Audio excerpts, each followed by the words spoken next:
Right. Okay. Now start sharing. Desktop. Okay. Right. Apologies for that. 8 minutes lost. Very unprofessional. Can you see my screen then? Brilliant. Okay. So, I put together a couple of slides. Took me a while though, so I'll run through them and then do a quick demo and just jump in any time you have a query or suggestion, please. Right. So Lite is basically we capture data and we think you could use it to find the fastest growing UK tech companies and investors back in them. So I did a bit of a competitive landscape. I didn't want to put us on the top right because everybody has put their company on top right. So I put it, it's a bit of upside down here. But we only track UK data, and therefore we have a bunch of competitors. Bohurst is at the top end. They have a rich set of data, revenues, and whatever else. We don't think we'll go as far as displaying revenues of companies, but we are really looking at a very lightweight solution, and therefore is priced for anyone to be able to afford it. £9.93 versus 754 per host. And then we got some competitors who are fairly free. Dealroom.co is really good. They got a lot of analysis, big team, European company, but it's made available free to UK companies by UK taxpayer government through TechNation. So it's free. So we are competing with free, which is hard. Then you got Crunchbase, which pretty much everybody knows about it. Everybody uses it to some extent. And we are in a way trying to build Crunchbase for the UK or lightweight Bohurst. That's the sort of analogy I go with. And then you got the UK top US top heavyweights like PitchBook. I think PitchBook is about 30,000 or 40,000. I can't remember. You got CB Insights, and just little loss. So that's sort of our positioning. We want to be sort of user driven. We want to understand what is the question you're trying to get the answer to, and then can we lay out our views to give you that answer. And we can only find that out by having dialogue with our users, understanding what is that they're trying to get answers to. So feel free to jump in anytime. I'll run this fairly quickly. Oh, that was too quick, right? So we've been capturing data since May 2018, and we have only managed to add about 20% of the data we have. So right now we have 553 deals. We have about well over 1,271 companies. Not all companies are connected to deals, so we need to add the deals to get the companies connected. Then we have investors and we have business angels. Oh, yeah, angels is correct, isn't it? And I think because we are targeting not the enterprise, smaller companies, we think probably there might be more demand for the business angel side rather than the top VC side. We don't know. That's just a hunch. And then if you look at our journey, we started in May 2018 to capture data. We started sharing that through the weekly newsletter. So where do we capture data? Lots of people ask, saying, are you scraping from competitors? No, we are not. We now got to a point where we actually run 2 press releases for investment, one for investments, one for M&A. So we are actually getting press releases coming through. That's our primary source. And something interesting happened yesterday. Everyone knows about Business Cloud. Everyone knows about Chris Maguire. And he sent out a press release because he's actually he's also got a PR agency. So that was quite interesting to see somebody like him sort of sending something to us. So we also, we do track competitors just to see what we missed. and then we try to see whether we can source that deal information. So since we start building the deal Lite in February 2019, I invested £1,000 to build it, and then sat on it because I didn't have a team to add the data. Now Techcelerate has 4 full-time staff. So, and most of them actually work on deal Lite. So we have a full-time developer. We have a full-time Safia is managing all the data. Sisalas doing the development, and we got Pevini and myself sort of helping deal Lite in addition to Techcelerate. So we want to get the data in first, and then look at saying what simple analysis can we present. Nothing complicated, something simple. And we are trying to use some of the volunteers through Skilled Up Life to help us with that. These can be run as a side projects. And we also want to do something that Bohurst, I believe, is doing, which is taking data from Companies House and flagging that in their application. So we want to start looking at that as well. So that will take us to sort of the AI ML territory. I don't know whether we are ready for that, but because we got a bunch of volunteers who are aspiring data scientists, I think we could do a little project to see how far we can go. And could we then provide a company solution as Bohurst, but it is lightweight because we're not going further to capture revenues, etc. So that's a plan, but I would like that plan to be dictated by the users rather than just me. So we currently have 4 areas. We have companies, investors backing them, and business angels in the early stages. And we also have deals, basically coming to these deals. We started displaying this information in different ways.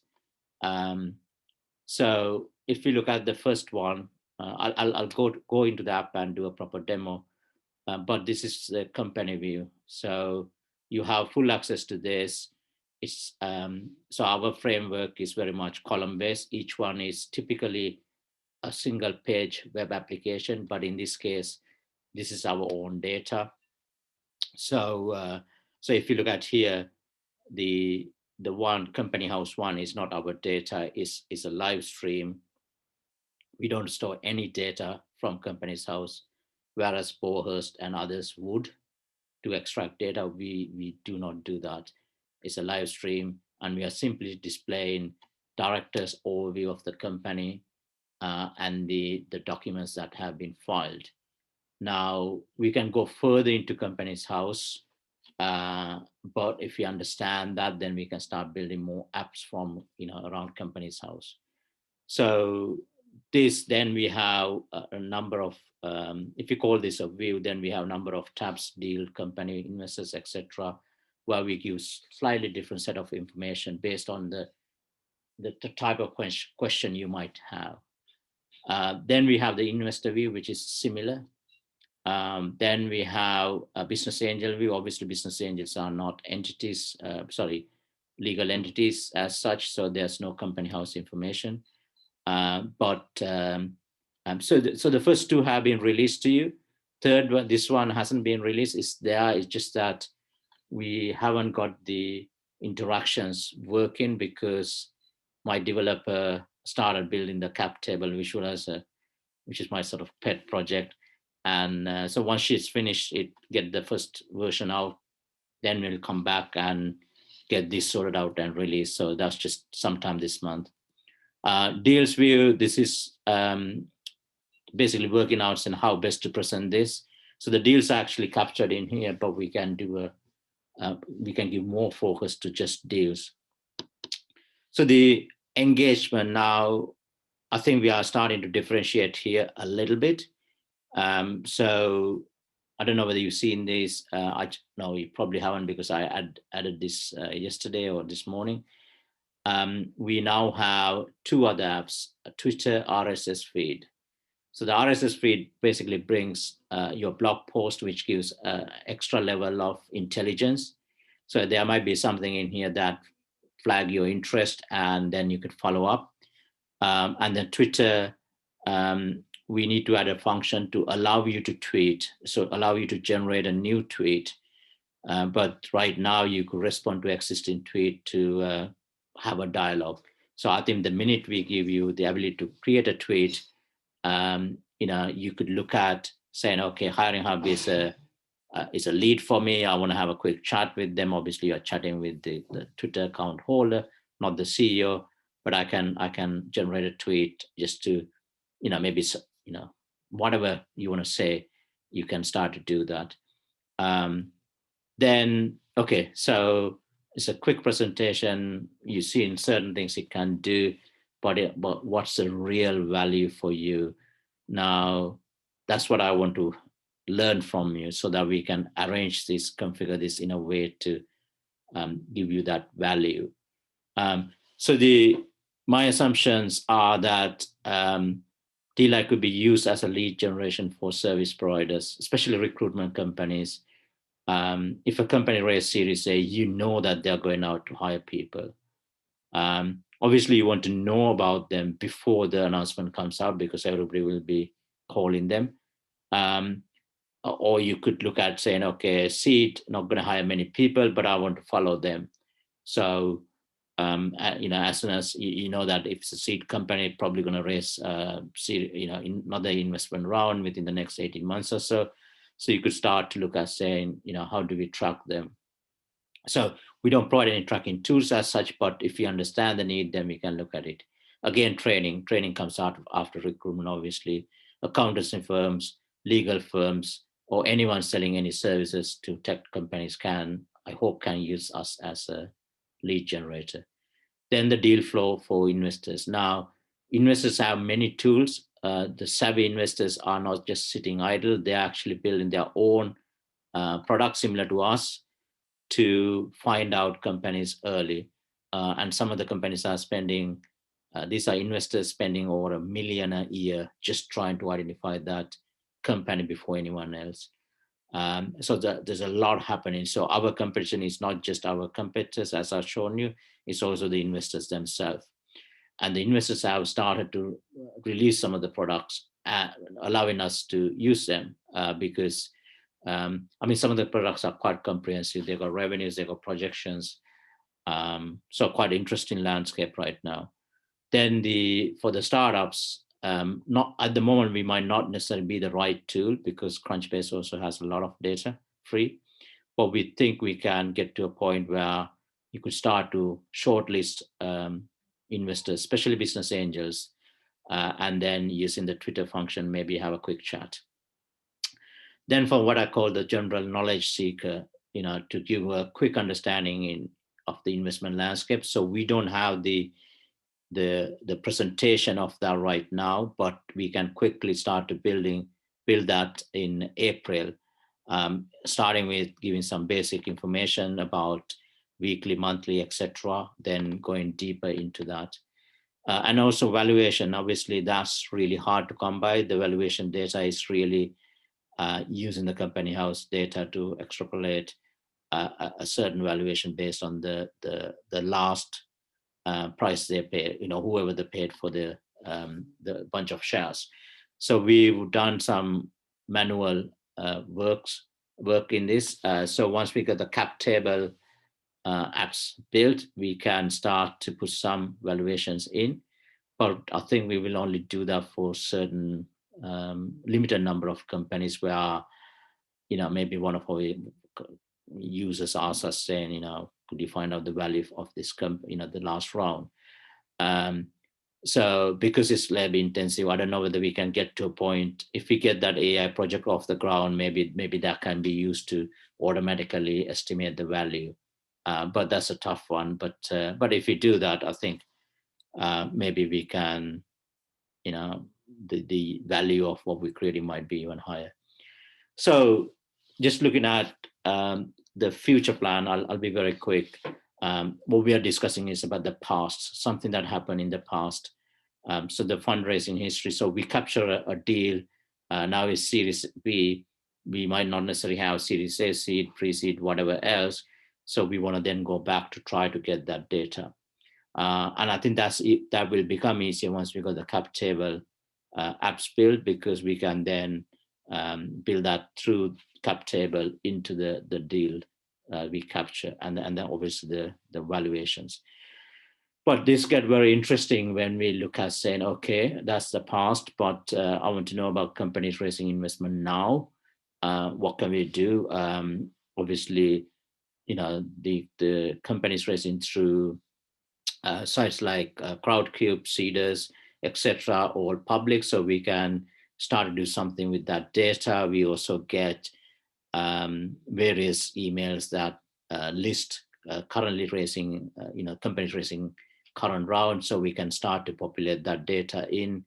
Then we need to look at saying, okay, where would the pitch deck be? Where would the pitch video be? So we can probably start to look at how to find those sources and make it a little bit more interesting. Then comes the most interesting part, where you are not actually raising investment, but you're very close to it. How do we find those companies? And if you can do that, that could be quite interesting. There are a number of sites like Deck Sender, which allows you to send pitch decks to investors. They are in early stages as well. So if we can do something there, then we can start to capture that data and present through Lite. So in terms of analysis, we are only presenting the data at the moment. We could do a simple analysis, and then we want to look at, could we develop this to provide original research? But that might take a while. I'm not in a hurry. Then the other option is that, so some of the apps we are using come from my previous startup, Unified View. We build about integrations or apps for connecting over 20 services in the past. So the three we resurrected are Companies House, RSS feeds, and Twitter. Some work still need to be done with those. Then we can look at things like, I use Capsule CRM. So if you are fundraising and if you use Capsule CRM, it has a sales pipeline view, but you could use that for also fundraising pipeline. And within Capsule CRM, it might not be the greatest place to display that, or we can replicate that very easily. I mean, we can do it right now, it's there. So we could do something like that. But also if you then look at, when I showed you earlier with the Twitter, where you can start to interact, we have a Google mail app. You could generate a quick email if you have the contact details of someone from that company. We can make it such that you could actually see previous emails with that company on that view. So, and you could, if you are, let's say that if you are selling into these companies, you could have a little zero app next to it, and you could see, as you select the company, whether that's existing customer or not. If it's existing customer, how much revenue you generated from that customer. It's very easy to do. We have 4 zero apps.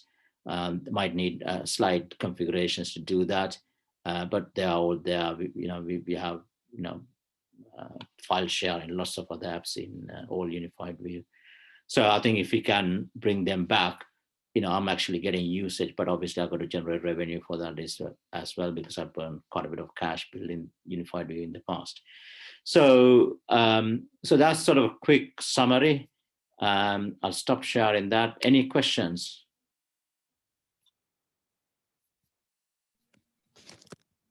Hi, Manoj. Hi.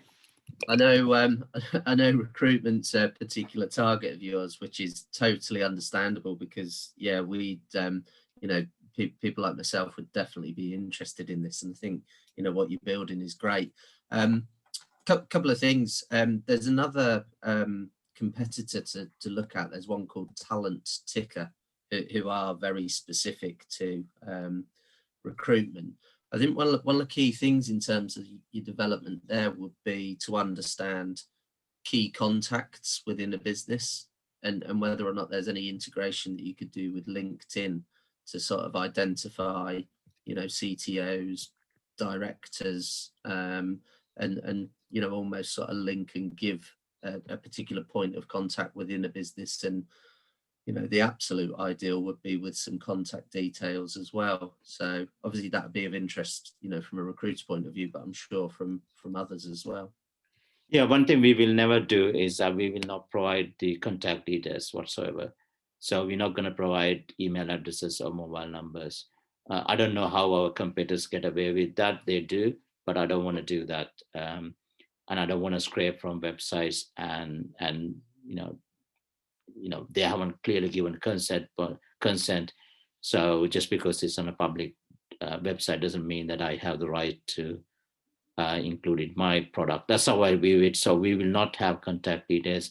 However, we have a existing full contact apps, which again, you know, we could do something around. But again, I don't want to really disclose the email contacts, which they have. They're a US company. So my idea is that we can show social profiles, and I think these days, you know, you could connect with anyone on LinkedIn dead easy. LinkedIn connections are a lot more powerful than emails. So I'm sort of treating LinkedIn as the most important rather than an email. Yeah, so we can look at that, but we ourselves will not store that data. I actually have that data because it's in my CRM, but that's mine, right? That's not to be shared across. But if you have some of that data in your CRM, then we can bring it next to each other because that's your data, not our data. So, but other than that, in terms of LinkedIn, as far as I know, they don't have API, and I don't think they will ever release that API to companies to integrate with. So, but other than that, you know, we show the directors we can start do something a bit more on that. Anything else, anyone, before I start going into the live product? A quick one. It kind of looking at that, it felt like it'd be really nice to have a section where I was able to provide my own data. So if I'd already sourced an email, for example, then maybe I'd be able to just place that in there as well. Is that something that you've got in mind or already available? So when you say your own data, which format would it be in? Well, let's just, I mean, a key value pair, for example, like I can say I have this particular email address and here it is. I have this particular lead name and here it is. You know, I can basically just put my own block of information against a particular company. So if that's in CRM, you can do it right now. You can do that right now. Yeah, that was my question. So my data, I will try to demo it. So I have I don't know, 20,000 contacts or something on my CRM, Capsule CRM.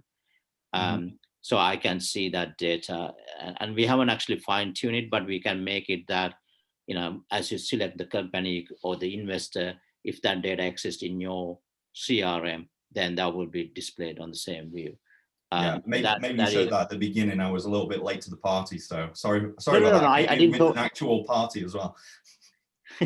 I didn't talk about it before, but it's so I think that's so. If you look at I think Crunchbase and few other products, so I think Crunchbase integrate with LinkedIn. The LinkedIn seem to be taking that data because you could see, if you look at a company, you could see how much investment they raise. I think Salesforce also integrate with Crunchbase, but I think, as far as I know, no other CRM is supported. For us, there's no difference because that's just an app that sits alongside. So in the past, we had Sugar CRM, Salesforce, HubSpot, Capsule CRM, Pipedrive. So getting us to make them work is not hard at all. Yeah, I think that my kind of viewpoint on that was a slightly different, in that I could just create one section which is just my own notes essentially about a particular company. Okay. And so if I want, so without any integration or anything like that, I could lift an email address that I know of already, and I could just log that alongside in one of your view elements, something like that. Okay, so at that point, what happens is that then we start storing your data. Yeah, exactly. What we're trying to do is to not store any of your data. Okay, is that by I'm sure that you've made an assessment on that, probably something to do with data compliancy rules around GDPR, but I'm just wondering, is that something that that should be looked at in terms of being able to consolidate that information into one place, or is that just something that you're just against? No, I mean, the whole idea is to create this as a lightweight product. So our philosophy is that the deal data is ours, and we are surfacing. All other data come from other sources. Yeah, so it looks like a nice place to consolidate all of one's business affiliations and links and things, though. So I just kind of was just putting that out there. But that's what to me the important thing is that I mean, we can do it because it's not hard, but then we starting to store data. When you then leave us, we need to get rid of that data, and it sort of creates a lot of complexity. But we can have for example, we have Trello, right? So you could have a note in Trello, but that's in yours. It's just that note actually comes when you select the company on ours. So you could do things like that, but as long as that data resides in some application you have, then I think we can do it. But I think adding that into ours, I mean, we can look at it later on, but that just add a more complexity. I'm trying to reduce complexity as much as possible. Yeah, I understand. I'm just super lazy, you see. I like everything in one place. That's all. I mean, the old platform Unified View was built for that. Yeah. Well, this is what I see as being the benefit. So yeah. So let me go to the application. Oh, why is it showing this? Okay. Oh.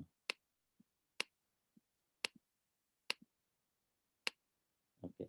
So basically, once you go into so every Techcelerate partner or member get a free access to this, right? But if you're outside, it's only £9.93 a month. So what you get is once you go logged in, you get access to not Sandbox. You can, if you click here, it will display all the views that you have access to. You don't have this functionality because I disabled it. We're not letting you configure it at the moment. So the first thing you will see, I only exposed to the company analysis.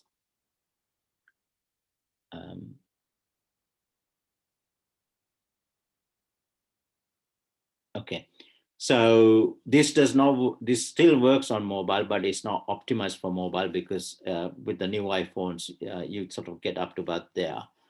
But the idea is that if you are a regular user, you want to see, what's the latest deal. So you say, show me this week, right? Or show me last week. So as soon as you select the week or the duration, the deals we have captured start displaying. So if you're interested in a very early stage one with angel investors, you would select something like that. But if we select, let's say, Series A, so as you select, the other apps are looking at your selection and started to bring the data. So all the data you see here is from us except Company House. So the Company House app is just looking for the company number. It finds a record, it brings back that data. And in here, after a while, this goes to sleep. So to overcome that, so let's say that you want to go and look at, let's say, I don't know, accounts are a bit boring with early stage companies. Okay, let's say confirmation statement, right? So which shows your shareholders. So it should open up in a new new tab, and you could see the initial shareholders. Now, what happens after a while is that goes to sleep. So you would need to press this refresh to be able to see the documents. There seems to be an issue with the API. And then here you will see funding rounds and a link to our press release. And what we started to also do is to add links to our own social shares. But sorry, I'll come back to that. Okay. But also now some of the VCs have started to write blog posts on why they invested. So we're trying to also capture them and put the links in here. So you can have a bit more dialogue. And if we worked out the valuation, we'll put it there. So that's just like the opening view at the moment, but we're going to build a summary on top of this later on to make it easy. So if you go to company view, for example,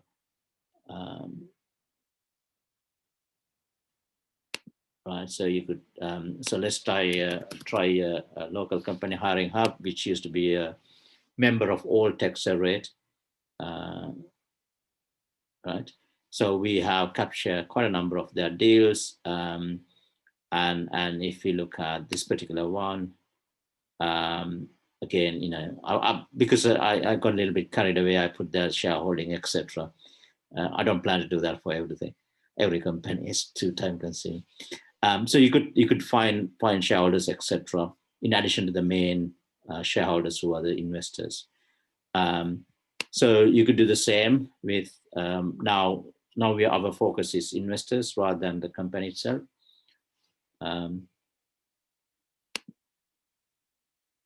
So again, if we select, for example, hiring hub, no, we'll select Flown. Okay, so Flown, the pre-seed round had both VCs and angels, whole bunch of angels. So if you go and select the round, you could see it basically reads the first entry. We need to configure to read also for the business angel side, the first entry of the business angel. So if I look at Greg, so you could see you know, a bit more information about the business angel. So then we go to lists. The list is you could filter a list and it will remember that setting. So here, Gary, we started to offer you a little bit of a customization where, you know, what you did is remembered. So that's a user-driven activity. So if I go back here and say, you had to select the country because while the companies are all UK, we have investors and others from different countries. So because of that, we have that setting. So if you go and say, show me Northwest, you could select by the industry, etc. We're not really good at tagging at the moment, but that we need to improve. And you could now see a whole bunch of companies. So Metlian is obviously been raising a lot of funding. So if you select Metlian from Manchester, Altrincham, you could start to see their funding rounds. So this is now saved in our memory. So therefore, when you come back here, you will see the same list. And so if you had new companies, they will just be added to this list. We also thought that, you know, sometimes I like to have sort of a view configured with different lists. So this one is showing, I think, all the Northwest companies. And then that doesn't tell me what it is. I can't remember exactly. That's probably just Manchester companies. This is just energy tech. This is blockchain. You could sort of configure that and leave it and come back, and you know, if there's new companies, you could see them here. So the new bits we've added yesterday is around the engagement piece. So if you select hiring hub, sadly, a lot of people don't use RSS feed, and some of the new companies don't even know what RSS is. But back in the day, the whole internet ran on RSS. So you now got a hiring hub here. I could generate a little tweet, but I can't generate a new one, but we'll create that functionality. So you can start to engage with them. And you got the feeds. And if you want to go and share them on LinkedIn, etc., with a little note, you can do that. So, so we allowed sharing of that as well, right?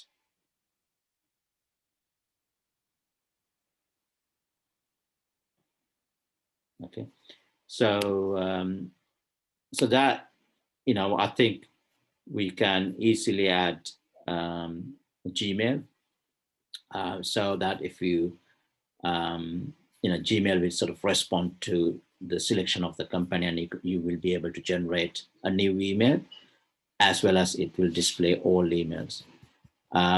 So the investor side is similar, but the focus is the investor. The business angel side, I haven't released this yet because we need to make sure the apps respond to each other.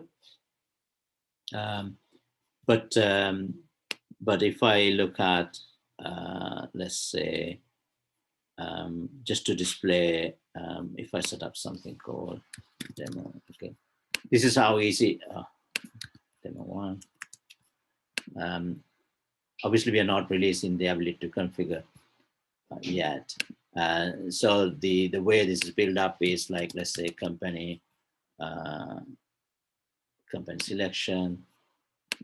Is that we have internal app store. So if I say capsule CRM contacts, so if you select Malinko, for example, it's not configured at the moment, but Malinko. So this would load up automatically, right? I'm not sure why it's not working that way.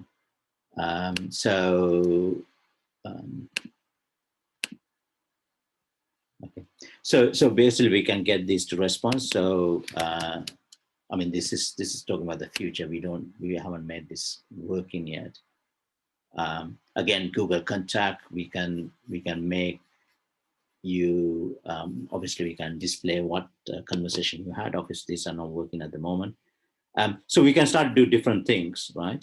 But then the problem is that then that become quite complex, and we will need to have a lot of dialogue with users to explain how best to get value out of this.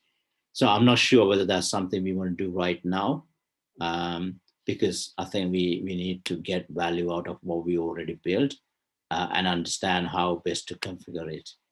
So I think that's my short demo. Happy to answer any questions, and really keen to see how you would use this. Anyone?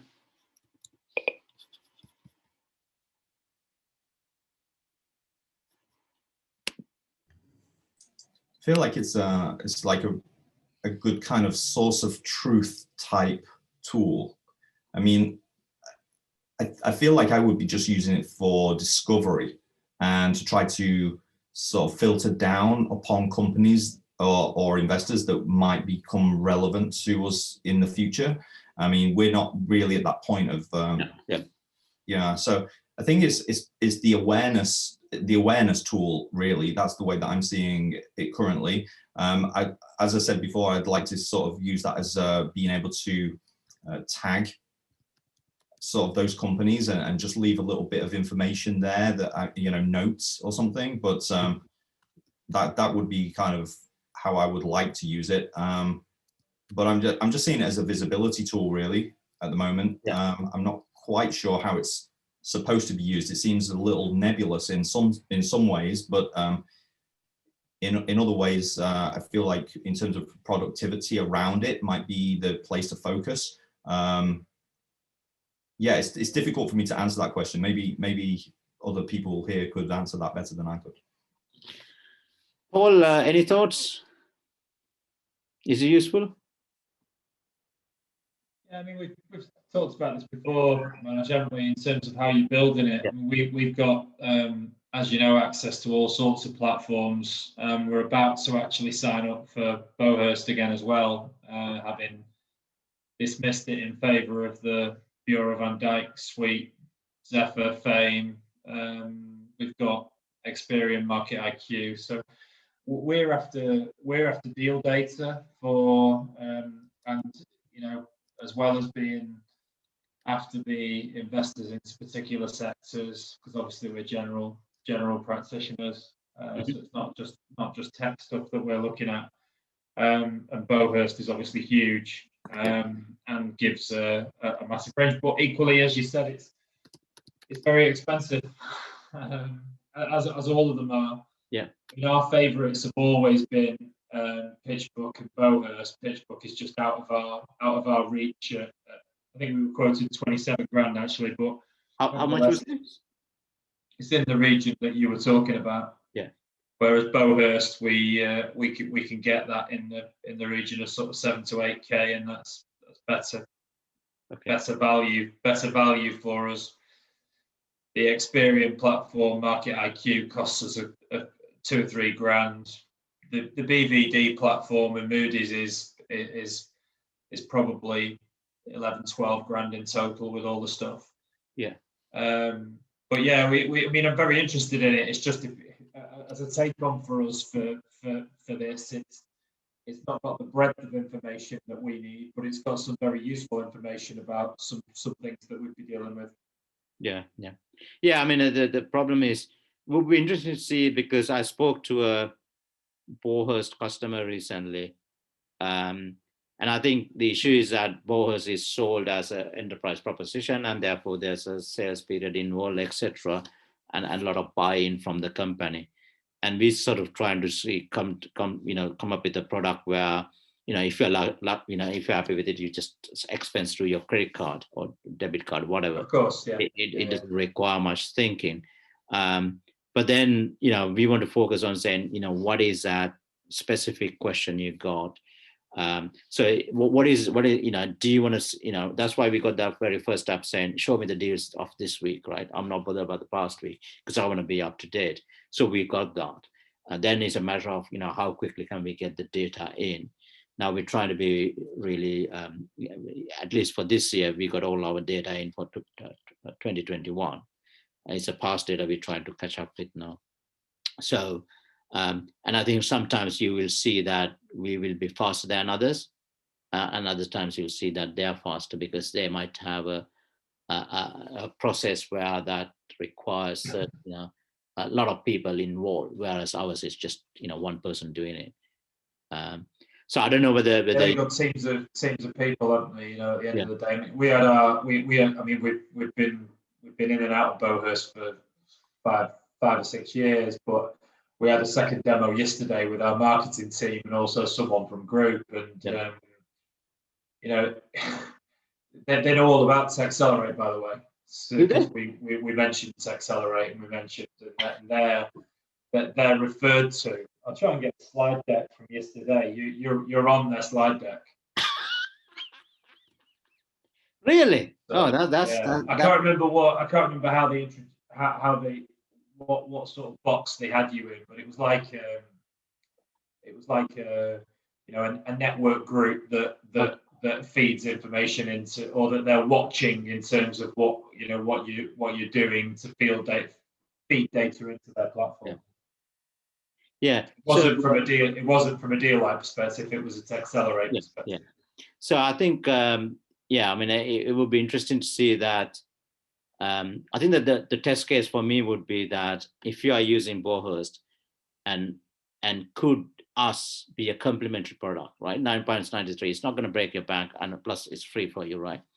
And do we answer a question that they can't, or that they can answer, but it requires you to jump through hoops to get that answer? Yeah. I think when I spoke to a Bowhurst customer last week, that's what he was saying. He can't get that answer because it's in number of views. But we could reconstruct that view to give you the specific answer you're looking for. That's the flexibility we have. But I think that's fair enough. And it's a guy called Sam Sissons on our team internally that does all the research and analytics to support the valuations, the information memorandums, the funding propositions that we're looking at. So it'd be, I mean, he has access to Lite at the moment, but it'd be him that we need to be speaking to about.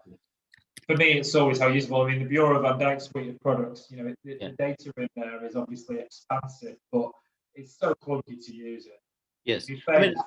Fame is like so backward in the way it works. It's not in any way intuitive. Yeah, yeah. Stuart, I don't know whether you use us yet. Any thoughts, mate? Sorry, I've been trying to jump in. Keep popping up. Yeah, no, I think it's, you're building more data and the sort of views in there, aren't you? And I'm trying to build my own sort of view of all the data that I've got at the moment, which is a pain in the ass around it. So maybe we have a bit of a conversation around it and bring it into that structure. But yeah, for me, I think the USP or sort of element that you could focus on when you're collecting that data is looking for signal for those early bird companies and try to add some more value around that, rather than trying to compete across the Bowhurst and the deal rooms and those sort of things. Because that's what you're getting, aren't you? Getting that PR message out, you're capturing it, you're speaking to the investments, and starting to build that network up of those more early bird type of ones that are coming in that you can get a signal on and start to bring that in there and get that. I think that for me, that's the piece when you were talking through the platform and what you're doing and sort of the focused elements and getting that data and having the resources is focus on that, because everybody else is generic. It's too late. They tell you about the data once it's gone around it. Yeah, I think the interesting point is that I think what I heard from that Bowhurst customer is that they only add data if you meet a certain criteria. Right. And it's true to us as well. So we wouldn't add a list of, for example, I wouldn't necessarily go and build a list of tech companies in Manchester if they haven't really raised anything. But going forward, I might, because in the case of Manchester, I'm interested, right? So I might actually build it because I can see a value. And then I can sort of come up with a stats saying how many of those companies raised investment and what was the value. So we can, and again, those companies might also present in Crunchbase and Bowhurst, and may not be in Bowhurst.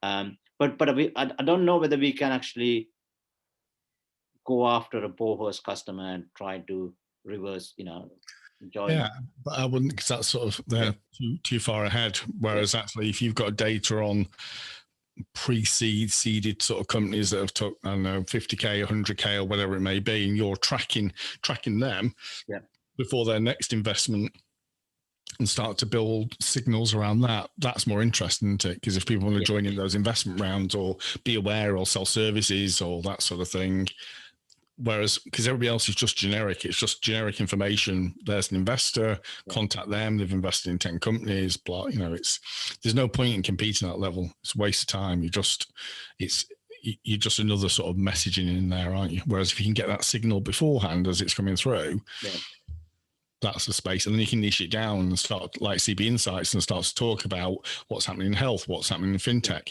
Here's the emerging companies.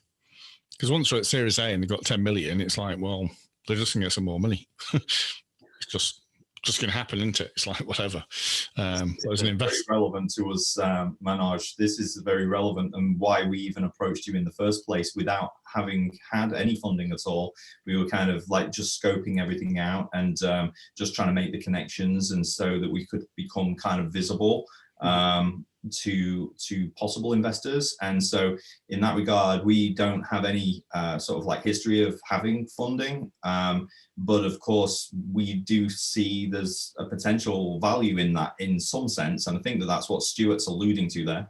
Well, actually it's been quite explicit in what he's saying there. So I think that that's very relevant actually for us as well.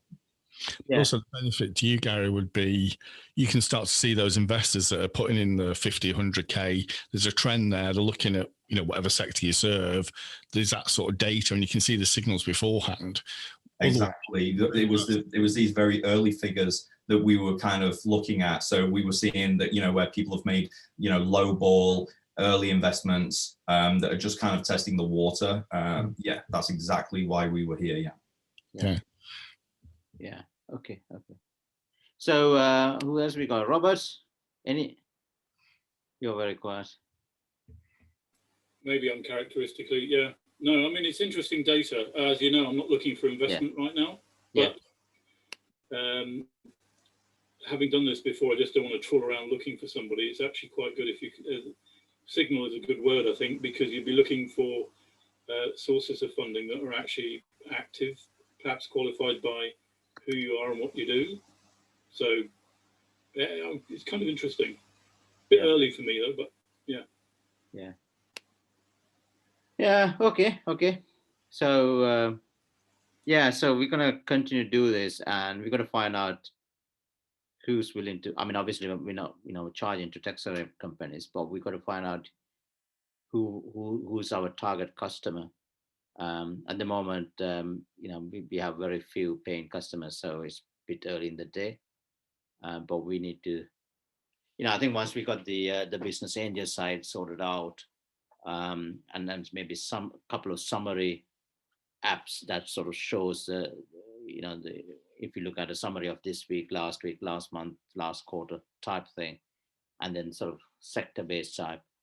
I think it could be quite interesting. But then again, the issue we have is that Dealroom does a really remarkable job of those analysis. So we can't play with them, right? We are way behind, and they have, I think PitchBook got about 400 analysts, top end. We are just one man and a dog type thing, right? So, but we'll keep building.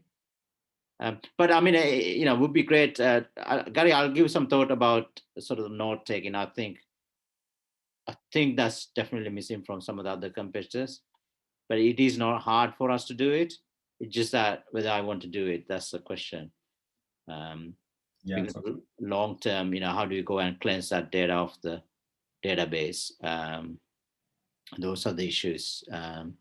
Because at the moment we are not having to build any of those tools, because we only store your email and your username. That's about it, right?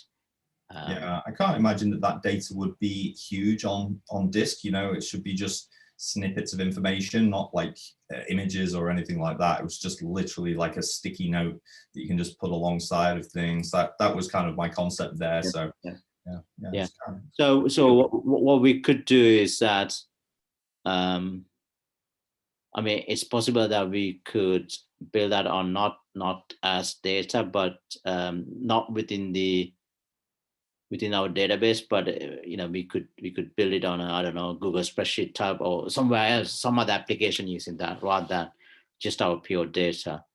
Because in the past, the apps works because they match. There's some component in there that exists between, let's say, two different databases. So that's how it works. But in the past, where we had this issue about company brand names versus legal names, we built a little tool. It's not even a tool, little thing to just enforce it, saying basically you could go and say A is equal to B, because you're saying yes, that is the case, and then it will remember that, and that was very much then connected to the user. So we could start to do them. I mean, then the issue is that it becomes suddenly a lot more complex, and that's why then if we end up having these little complex things, then we had to manage them, and then it become a big product. And I'm trying to sort of keep it small. But if it's in your Trello board or somewhere else, then we don't have a problem. We just need to make sure that connect with what we got. So I'll give some thought, because I can see there's value in it. It's just how we go about it. Okay, boys. Thank you very much for coming, and I'll put on YouTube and see whether others will find it useful. All right. Take care. Cheers. Bye. Bye. Bye, everyone. Bye.